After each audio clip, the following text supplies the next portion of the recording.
voilà Fama lan lañ koy ubbee. alors Ouzin dañu koy dooree ak le soleil l'Astre de Hann moom nag tey ci xët mu njëkk nee na pose de première pierre de l'observatoire astronomique le Sénégal vise le ciel ba léegi ci le soleil moom nee na lu jëm ci fixation du prix du riz local kii di réewum Sénégal moom maintenir na ay promesse am ndax fixé na ko à 350 francs le kilo Vox Populi la ñuy dem xool yi Ouzin nee na duel dans le duo Diomaye Sonko le temps de la médiation mi ngi noonu bu ñu passé li nga xam ne moo di guerre des communiqués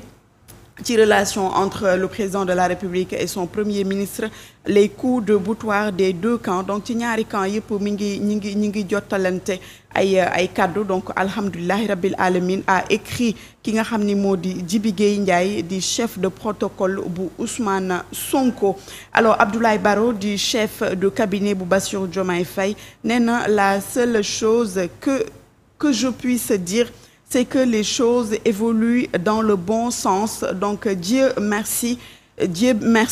ci diggante li nga xamante ni moo di relation Diomaye ak Sonko mu mel ni ma ngay am tan daal ma ngay am tuuti féex ñi ngi def ay médiation pour jubóole ñaar ñi lee Maïmouna Bousso moom chargé na bu baax a baax ki nga xam ni moo di le président Bassirou Diomaye Faye nee na ko si vous avez un différend avec Ousmane Sonko bu dee da ngaa am benn lënt ak kii di Ousmane Sonko ak lu mu mënti doon lu situation ba mën a doon yow yaa am tort yow président de la République loolu mooy ay kaddu ka Maïmouna Bousso ci Vox Populi Walf Quotidien la ñuy dem xooli Walf nee na crise au sommet de l'État une rupture systémique différée am na ñoo xam ne àddunañ ca ku mel ni Alioune Badara Kandji nekk sociologue moom nee na le contexte économique ne laisse pas le temps à des stratégies politiques comme gu nërmeelu gi nga xam ne moom la ñu nemmeeku fii ci Sénégal ñu daal di dugg ci ay stratégie politique Jean-Charles Biagui moom enseignant en sciences politique moom dellu si na ci relation bu premier ministre ak président de la République nee na la politique politicienne guide toujours les décisions des acteurs loolu la ñuy xamal ci li nga xamante ni moo di Walf Quotidien Birame Souleye Diop nee na am na ay avancées majeures yoo xamante ni noté nañ ko ci secteur pétrole gi fii ci Sénégal foofu la ñuy jaaree dem xooli Sud Quotidien nee na Diomaye ak Sonko un air de déjà vu dafa mel ni daal li yàgg nañ ko gis Sénégal mi ngi noonu mu nekk benn impossibilité bicéphale au sommet de l'État buñ ci jógee dañuy dem xooli enquête yéenekaay le PIT mi ngi alerté ca crise ba nga xam ni moo am au Mali nee na Sénégal na ci def attention bu baax a baax keneen ku ci wax di Khalifa Ababacar Fall nekk juriste sur les djihadistes nee na le Sénégal doit réagir avant qu'il ne soit trop tard mu mel ni lépp loo xamante ni rek dafa wokku Mali dina daal di xuri ki nga xamante ni moo di Sénégal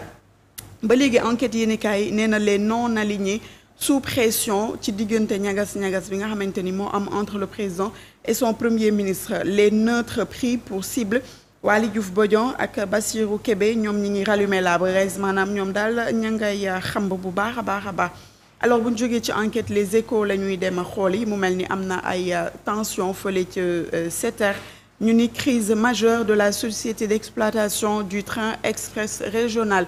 SETER diggante accusation de dérive tension interne et de colonisation magistrale mi ngi noonu les échos dellu si na ci match bi nga xamante ni suba di 15 novembre Sénégal di daje ak Brésil match de feu entre les Lions et la Seleção suba lay doon fële ci Emirates Stadium Direct News la ñuy xool moom mi ngi ñëw di ñu raconter li nga xam ni moo xew entre président ak premier ministre nee na lépp ma nga commencé ci le 14 juillet 2025 gannaaw le 11 juillet kii di Ousmane Sonko dafa woote woon benn réunion de conciliation entre moom ak Diomaye alors moo am nag ay kàddu yu ca jóg coow li mën nañu jàppane foofu la démarré Direct News mi ngi ko ci détaillé bu baax a baax L'Obs Quotidien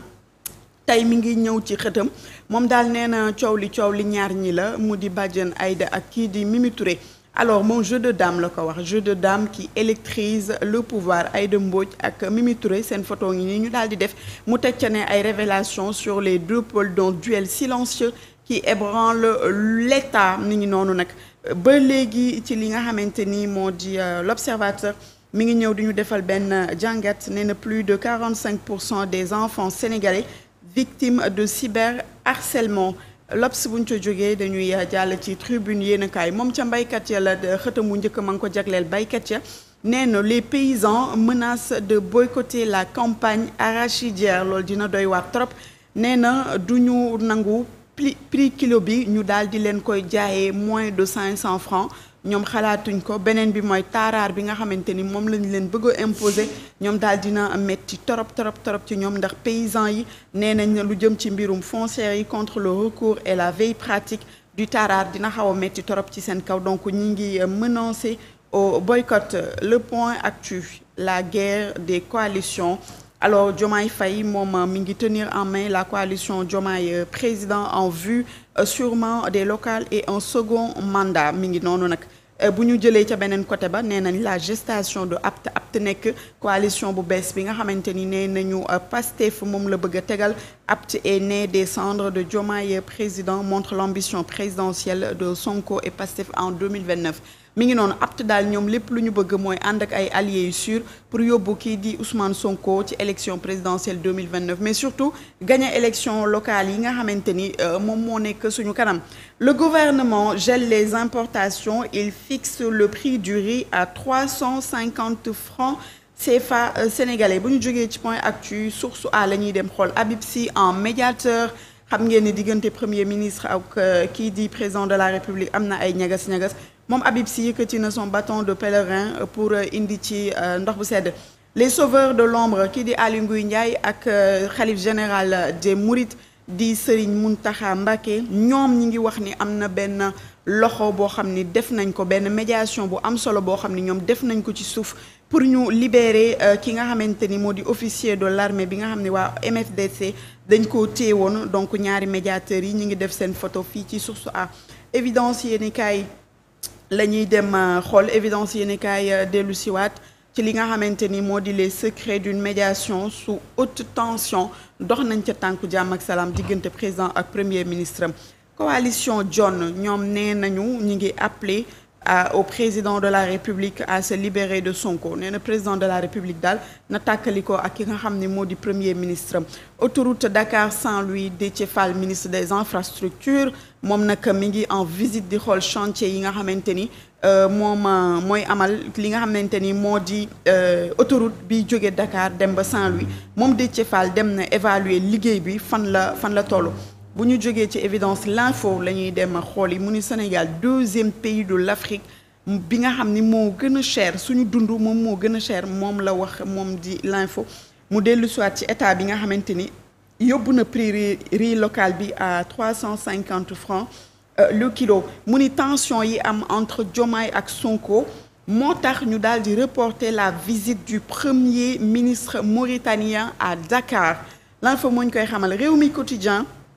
dellu si def benn historique ci les figures politiques yi nga xamante ni ñoom ñoo fi nekkoon lu mel ni Senghor lu mel ni Mamadou Dia Senghor Mamadou Dia alors Abdou Diouf Habib Thiam Wade Idi Diomaye Sonko ñoom échappé wuñu à la règle ay duo yoo xamante ni dañuy nekk au pouvoir et après ñu seetlu ni dafay am ay dualité. Sport lañ koy tëjee ak Tribune nee na il est temps de passer à la vision traditionnelle qui considère les journalistes sportifs contre de simples casses